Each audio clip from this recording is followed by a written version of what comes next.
Halo teman-teman, kembali lagi di Senandika kelas jurnalistik. Sekarang kita akan mempelajari terkait produk utama jurnalistik. Apa itu produk utama jurnalistik? Nah, teman-teman mungkin penasaran kan? Sebenarnya apa yang disebut sebagai produk utama jurnalistik? Sebenarnya saya akan isi untuk menampilkan layar. Nah, saya kira kalau misalnya teman-teman mendengar produk utama dari jurnalistik itu teman-teman pasti sudah kedengar satu hal. Apakah itu berita? Berita adalah produk utama dari jurnalistik. Mengapa berita? Berita adalah rangkaian informasi, rangkaian kumpulan informasi yang dihimpun dan dirangkum menjadi suatu produk yang bisa disajikan dan disebarkan ke halayak luas. Dalam konteks jurnalistik, berita adalah produk yang menjadi eh, apa ya namanya itu trademark dari seorang jurnalis, baik itu jurnalis di media massa maupun di media daring. Seperti di contoh di gambar ada media seperti media online seperti detik.com, lalu ada koran, lalu ada juga tabloid. Jadi dari situ semuanya pasti memuat berita, memuat informasi, memuat suatu cerita, memuat suatu fakta dan opini, juga memuat suatu kabar yang terbaru. Nah, ketika berbicara terkait tahap-tahapan dalam melakukan pemberitaan atau membuat produk-produk pemberitaan, sebenarnya ada hanya dua tahap utamanya gitu.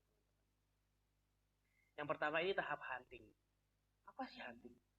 Hunting itu kalau di dalam bahasa Indonesia artinya mencari atau berburu.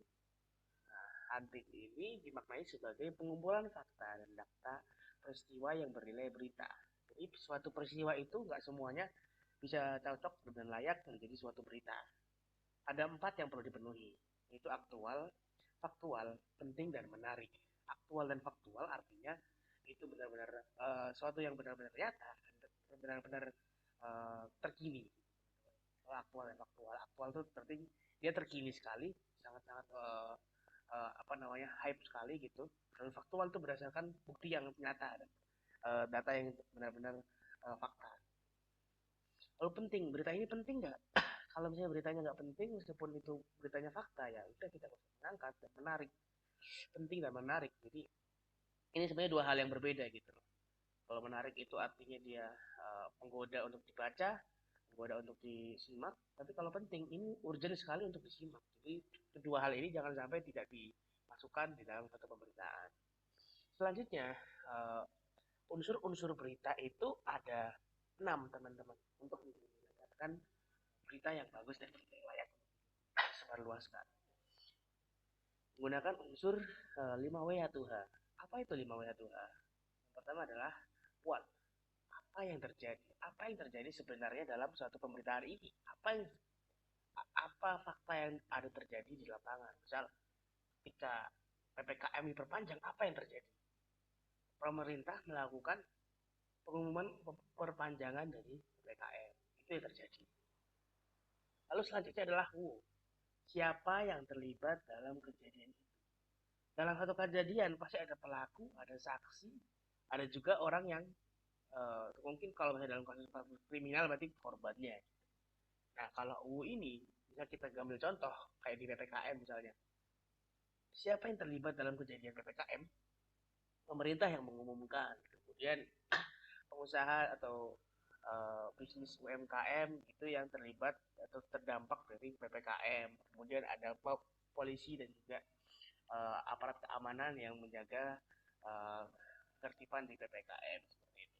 Where, gimana kejadiannya? Nah, kalau di mana ini bisa di mana itu di tempat, suatu tempat, mungkin di rumah, di sekolah, atau di kecamatan, atau di suatu daerah spesifik, misal di uh, Pulau Kalimantan gitu, misal di Sarawak atau di mana gitu.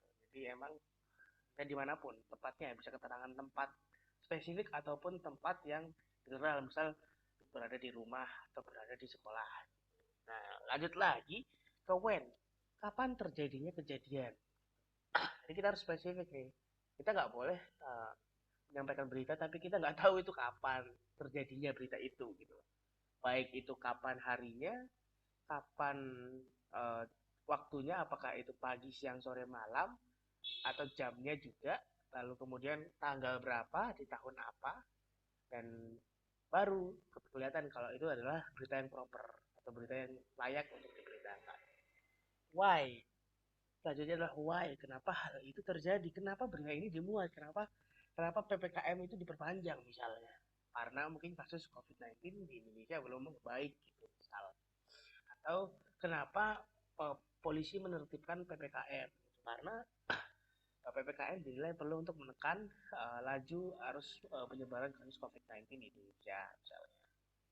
Itu kita bisa simpulkan, oh ada alasan tertentu di balik suatu kejadian gitu teman-teman. Dan how, bagaimana proses kejadiannya, bagaimana PPKM bisa diterapkan di Indonesia, mulai pertimbangan panjang dari pemerintah, lalu kemudian ada pengumuman yang dilakukan oleh pemerintah, jadi kita mengetahui runtutan peristiwa, runtutan kronologi dari segala bentuk kegiatan atau segala bentuk peristiwa yang terjadi. Yang kedua adalah writing, jadi cuma dua tahap aja sebenarnya, simpelnya ada dua tahap. Nah, tahap yang pertama adalah yang tahan tadi kan. Yang kedua ini writing. Jadi ketika kita sudah menemukan semua fakta, semua bukti, semua data, itu kita kumpulkan, kita rangkum, kita himpun, lalu kemudian ditulis dengan rumus 5W1H tadi yang what, who, where, when, why, how. Jadi kita simpulkan dari segala bentuk pertanyaan-pertanyaan yang ditanyakan dari 5W1H ini jadi suatu tulisan jurnalistik gitu. Nah, bahasa jurnalistik itu seperti apa? Bahasa jurnalistik itu kalimatnya lebih pendek-pendek, kaku dan sederhana, serta juga komunikatif. Nah, kita uh, satu-satu kalimatnya pendek-pendek karena ini bukan tulisan ilmiah ya teman-teman. Ini bukan tulisan di uh, sekolah atau tulisan di akademik, tapi kita tujuannya untuk menginformasikan ke orang-orang. Jadi ya tulisan yang bisa dipahami oleh semua halayak, bisa dipahami oleh semua golongan, dan juga baku. Kenapa harus baku? Karena tulisan ini kan proper. Tulisan yang ada di berita itu harus sesuai dengan ejaan yang disempurnakan, sesuai dengan uh, apa namanya grammar dari bahasa Indonesia, dan tulisan tersebut ya harus bisa dibaca oleh orang-orang yang mungkin apa ya nggak biasa dengan bahasa-bahasa yang terlalu slang atau terlalu uh, apa ya terlalu sulit dipahami gitu, dan sederhana. Ini bahasa jurnalistik itu meskipun baku tapi sederhana teman-teman.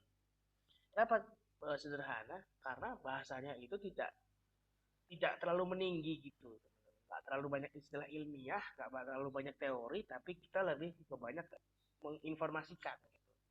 Nah ini lanjut lagi ke komunikatif, jelas, langsung ke pokok masalah. Kenapa artinya kita langsung memberitakan langsung ke masyarakat, ke pembaca, tanpa harus kita menjelaskan bertele-tele terkait teori, terkait opini pribadi, ataupun eh, masalah-masalah data yang terlalu rumit untuk dibaca. Yang itu karena ini konteksnya berita ya teman-teman. Jadi ya kita memberikan berita yang padat, uh, apa namanya daging gitu. Tapi kita sederhana dan komunikatif. Jadi orang juga meskipun dia nggak perlu baca dua kali untuk memahami tulisan kita seperti itu teman-teman. Jadi baca lagi untuk kemudah dipahami. Nah, mudah dipahami artinya semua orang yang membaca tulisan kita itu paham gitu loh. Baik bahkan anak kecil sekalipun bisa memahami gitu. Kenapa? Karena tulisan jurnalistik itu kan dibaca oleh semua kalangan ya seperti yang saya sebutkan. Tidak peduli dia orang yang mungkin kurang berpendidikan atau kurang membaca, tapi ketika membaca koran dia lebih peduli, terutama ketika melihat judul yang mungkin dalam tanda kutip provokatif atau seperti apa, itu dia juga akan mendapatkan poinnya gitu loh. Itu yang penting. Nah, lanjut lagi ke komposisi naskah. Nah, tadi ini kan sudah di spill terkait sudah tak jelaskan terkait judul ya, yang provokatif. Nah, judul itu adalah salah satu dari hal yang paling penting untuk dipahami dari oleh seseorang ketika membuat berita. Tapi nggak hanya judul aja teman-teman, ada tiga naskah komposisi yang tiga naskah yang berupa komposisi-komposisi yang perlu diperhatikan untuk uh, teman-teman ketika membuat suatu tulisan berita. Yang pertama adalah deadline, baris tanggal. Apa baris tanggal itu?